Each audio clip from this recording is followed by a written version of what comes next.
চিকিৎসার জন্য যুক্তরাজ্যে থাকলেও জনগণের পাশে আছি বলে জানিয়েছেন বিএনপি চেয়ারপারসন বেগম খালেদা জিয়া।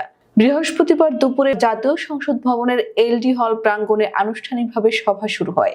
এতে লন্ডন থেকে যোগ দেন বিএনপি চেয়ারপারসন বেগম খালেদা জিয়া ও দলের ভারপ্রাপ্ত চেয়ারম্যান তারেক রহমান। প্রধান অতিথি হিসেবে ভার্চুয়ালি ভাষণ দেওয়ার সময় একথা বলেন দলের চেয়ারপারসন বেগম খালেদা জিয়া।